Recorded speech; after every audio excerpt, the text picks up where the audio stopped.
Imagine um pó fino, azul, que brilha no escuro como se fosse feito de estrelas. Ele cintila, fascina, parece algo mágico, algo que vale a pena mostrar para os filhos, para os vizinhos, para quem passar. Em setembro de 1987, em Goiânia, esse brilho passou de mão em mão como uma curiosidade inofensiva. Crianças brincaram com ele, adultos guardaram um pouco em casa, famílias inteiras tocaram, cheiraram, espalharam.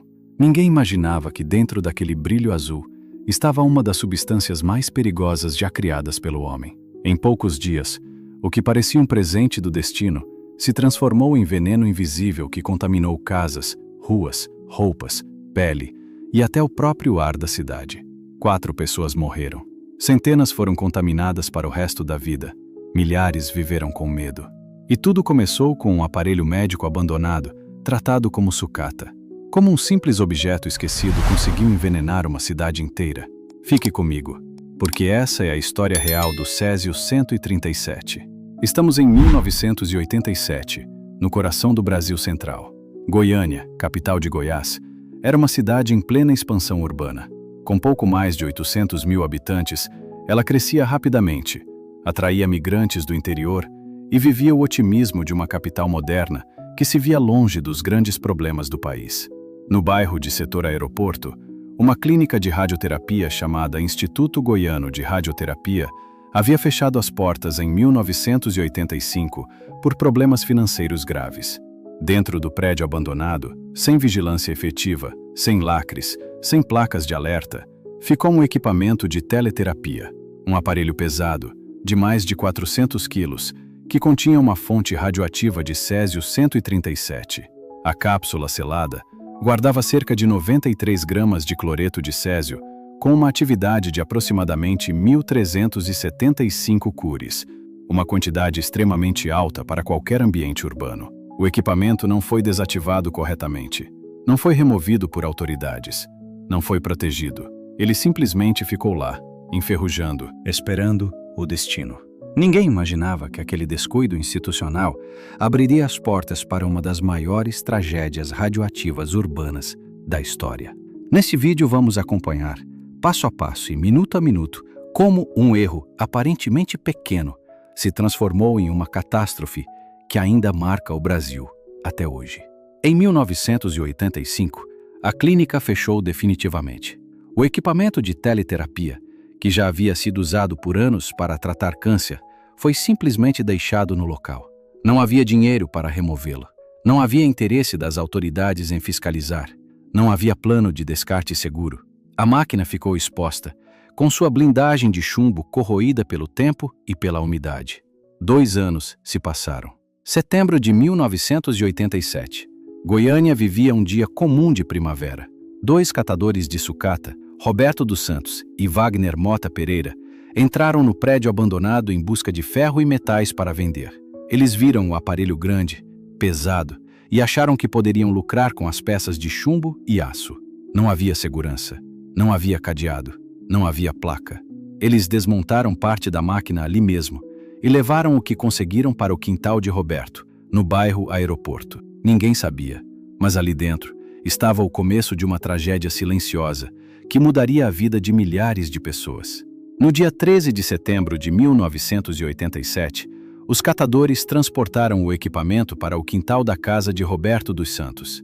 Com ferramentas simples, martelos, serras, pés de cabra, eles começaram a desmontar o que restava. Eles forçaram a blindagem de chumbo que protegia a fonte radioativa. Quando finalmente conseguiram abrir a cápsula interna, encontraram um pó fino, brilhante, que emitia um brilho azul intenso no escuro. Eles acharam bonito. Achavam que era algo valioso, talvez um pigmento raro ou um material que poderia ser vendido. Sem saber, eles espalharam o pó pelo quintal, pelas mãos, pelas roupas, pelos objetos. O Césio-137, um emissor gama de meia-vida de 30 anos, começou a se espalhar de forma invisível e silenciosa. A contaminação já havia começado. E ainda não havia nenhum sinal de alerta. O pó azul brilhava no escuro como se fosse feito de estrelas. Roberto e Wagner mostraram para a família, para os vizinhos, para as crianças. Leide das Neves Ferreira, de apenas 6 anos, filha de Devair Ferreira, Brincou com o pó como se fosse glitter. Ela esfregou nas mãos, no cabelo, no corpo. Outros vizinhos levaram um pouco para casa como curiosidade. O material foi espalhado em paredes, em roupas, em brinquedos, em objetos pessoais. O brilho azul, que parecia inofensivo e até bonito, era, na verdade, Césio-137 puro, uma substância que emite radiação gama, capaz de penetrar o corpo humano e destruir células de dentro para fora. A contaminação se espalhou de forma invisível, pelas mãos que tocavam, pelas roupas que eram lavadas, pelos objetos que eram compartilhados. Ninguém desconfiava. O que parecia um presente da sorte era, na verdade, a morte disfarçada de beleza. Em poucos dias, as pessoas começaram a sentir os efeitos. Náuseas intensas, vômitos, diarreia, tontura, fraqueza extrema, queimaduras na pele que não cicatrizavam. Leide das Neves Ferreira ficou gravemente doente. A família levou as crianças e os adultos para hospitais e postos de saúde. Os médicos não entendiam o que estava acontecendo. Diagnósticos errados, virose, alergia, intoxicação alimentar, infecção comum. Ninguém suspeitava de radiação. A contaminação já havia saído do quintal e entrado nas casas, nas ruas, nas escolas. O erro fatal foi a demora em identificar a causa. Enquanto as autoridades não eram alertadas, o Césio-137 continuava se espalhando, e a tragédia ganhava força a cada dia. No dia 28 de setembro, Devair Ferreira levou um pedaço do aparelho para um hospital. Um médico, após ouvir a história e ver os sintomas, suspeitou de radiação e acionou a Comissão Nacional de Energia Nuclear, CNEN. A partir daí, o caos se instalou. Equipes de emergência chegaram a Goiânia. Medições mostraram contaminação em dezenas de residências, em ruas, em ônibus, em objetos pessoais. Mais de 112 mil pessoas foram monitoradas. 249 foram contaminadas. Áreas inteiras foram isoladas. O pânico tomou conta da cidade. As pessoas tinham medo de tocar umas nas outras, medo de sair de casa, medo de que a radiação estivesse em tudo. Goiânia viveu dias de terror que ninguém jamais imaginou. A tragédia se tornou brutalmente humana. Leide das Neves Ferreira, a menina de 6 anos que brincou com o pó, morreu em 23 de outubro de 1987, após sofrer queimaduras radiológicas graves e síndrome aguda da radiação. Sua mãe, Gabriela, e sua tia também foram contaminadas e morreram. Devair Ferreira, que abriu a cápsula, morreu em 1994. Outras vítimas sofreram amputações, esterilidade, cânceres e problemas psicológicos graves. Famílias inteiras foram destruídas. O sofrimento não foi apenas físico, foi também o estigma. As pessoas contaminadas eram evitadas, chamadas de radioativas, discriminadas, isoladas. O peso emocional dessa tragédia marcou gerações. A limpeza foi gigantesca e dolorosa. Mais de 6 mil toneladas de material contaminado foram removidas. Solo, paredes, móveis, roupas, brinquedos. Casas inteiras foram demolidas. Ruas foram interditadas. O lixo radioativo foi armazenado em um depósito especial em Abadia de Goiás.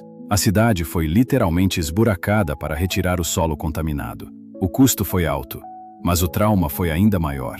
Goiânia carregou, por anos, a marca de cidade radioativa. O acidente deixou um legado que vai além dos números.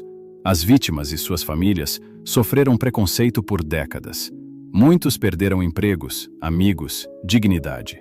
O caso expôs falhas graves na fiscalização de materiais radioativos no Brasil.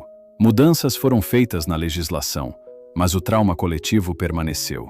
Até hoje, o acidente de Goiânia é estudado no mundo inteiro como um dos maiores exemplos de contaminação radioativa urbana. O Césio-137 continua lá, guardado, lembrando que a radiação não desaparece. O mais aterrorizante não foi a explosão ou o fogo, foi o fato de que a morte veio disfarçada de beleza. Um brilho azul que fascinou crianças, adultos e famílias inteiras. O perigo não gritou, ele brilhou. E quando as pessoas perceberam, já era tarde. Essa é a lição mais dura do Césio-137. O maior risco muitas vezes não parece risco nenhum. O acidente de Goiânia não foi causado por uma guerra, por um ataque ou por um erro de laboratório. Foi causado por abandono, negligência e curiosidade humana. 4 mortes diretas, centenas de contaminados, milhares de vidas marcadas para sempre. O caso levou a mudanças importantes na segurança radiológica no Brasil e no mundo, mas o preço pago foi altíssimo. E o Césio-137 ainda existe, guardado em depósitos seguros, lembrando que a radiação não perdoa descuidos. O brilho azul que envenenou Goiânia não veio do céu, não veio de um acidente nuclear distante. Ele estava aqui, no meio de nós, abandonado em uma clínica esquecida. Quando o pó brilhou pela primeira vez, a tragédia já havia começado. E o Brasil nunca mais olhou da mesma forma para o que brilha no escuro. Se essa história de como um brilho azul inocente se transformou em uma das maiores tragédias radioativas do Brasil te prender do início ao fim, inscreva-se no Pegadas do Poder, ative o sininho e deixe seu like. Comente abaixo. Você já conhecia o caso do Césio-137? Ou foi a primeira vez que ouviu falar do brilho que matou? Vamos continuar juntos.